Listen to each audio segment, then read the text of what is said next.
all bladder. Just staples and bladder. Yeah, it's all bladder. Alright, so I feel for his pubic bone, and then 1 to 2 centimeters above. Usually in the midline, I'm going slightly off. Midline is where we go. Okay. So you're drawing up a little bupivacaine there to numb him up, and do a little betadine for cleaning the area you're going to use. So like I said, I did midline of 2 finger breadths above the pubic bone, and then I'll just go straight down. But it's kind of more like perpendicular to the skin. Exactly. You feel a prick, okay?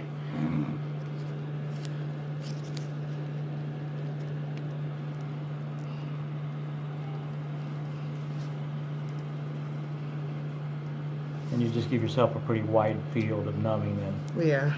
Okay.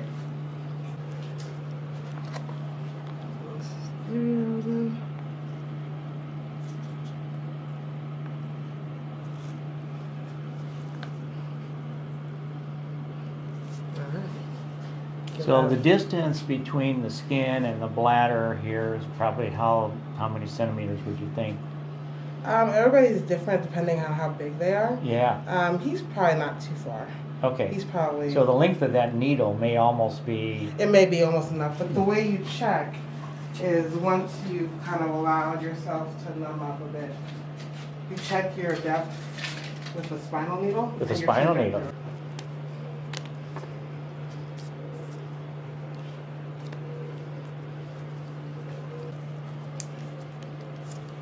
So again, just trying to stay. You'll feel a poke. You feel this?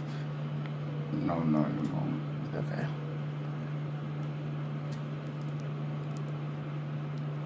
So you just want it to be deep enough and wide enough for your trocar, which is that. Then I just confirm my trajectory, aiming a little bit more towards the pelvis. Sure. And then you should be able to pull back on urine once you're in the right area.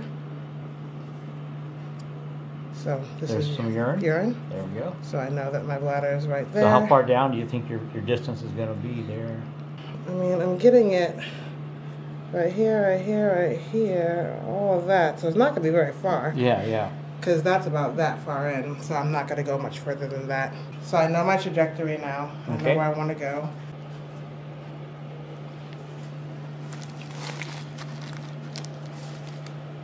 So you have to always make sure that with this kit in particular that you're ready to go with your catheter, because it's really fast. So I like to make sure that's ready. Okay. Because once this gets in, the urine just starts flowing. It starts flowing out, Yeah, and then so what do you hook up to it then? The catheter, and then you have to inflate it and then pull out this plastic trocar. Okay. So it's just a bit messy for a while. Yeah. Alright, so I know my trajectory already. I just go into my hole. I know I'm probably going about that deep. Okay. And then I just... So it's basically just pushing, taking a trocar in. There you go. There's my urine. Okay. And then I push a little bit more usually. Okay. Pull this down. Now what'd you pull down? What'd you pull in? This tab. Okay. Pull this out. Oh, there goes the urine. And there oh my goes goodness. the urine. It's coming out fast. Oh my goodness, yes. Yeah. So you want to get it in fast enough because the bladder will decompress. Yeah, absolutely. And get away from you if you don't hurry up. Yeah, absolutely. So then you're blowing it up. You put how many cc's in? Just 10. Just and 10. Then you pull this plastic trocar up. Trocar out and it strips away? Strips right away. Well, look at that. Okay. All done. That's it. Okay. It's a lot more setup than the actual procedure, yeah. And we see the urine.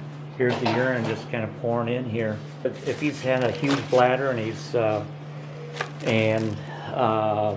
and it's just, you don't want it to not empty too fast? Or so yeah, I personally, there's all, there's no real rules to it. I know. In terms of the diuresis. I personally, if it's a lot, I'll drain like half and then an hour drain more. But drain some more.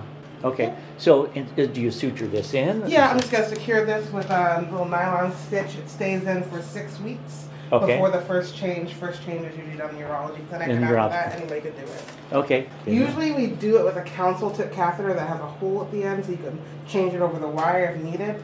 Yeah, usually I would use that instead of this catheter because okay. then if something happened and it came out part way, you could just feed a wire through it and make sure you keep that track. Okay. But it doesn't really matter after the first change. Okay. The urine looks a little bit cloudy. I wonder if he's... Yeah, I'm Yes. going to tell him to give him some more session anyway because I was already instrumenting him down there. And, Right. You know, A lot of instrumentation going on. Well, thanks for helping us. Let me do worries. this video, and I want to thank the patient for...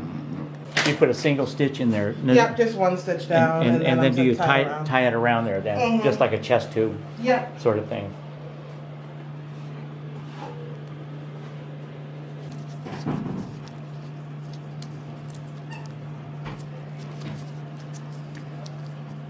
Hey, so what potential complications are there with this? Obviously, missing the bladder. Yeah, the biggest worry is why we ultrasound is to see if there's going to be the bowel or something. So right. we don't want to go through the bowel. Other than that, I mean, same as any invasive procedure, there's always a risk of bleeding. You can hit something. Okay. That's why you want to stay more midline, you know, not to the side where you get the inferior epigastrics of that crazy lateral. So I don't think you'd ever get that. But it's mostly just worrying about bowel and making sure you know what's under there. That's why I was like a little bit off of midline because I know that there's those suture lines that's kind of right in the midline. It's very close, but like I just went a little bit off midline just to make sure I avoided it. And then obviously infection would be another so bleeding infection or yeah. All right, thanks. Thank you. How much have we gotten out of this bladder? So we're about 4,000 at this point. About It 4,000? just keeps going. And it just keeps going. 4,000 ml. Look at that.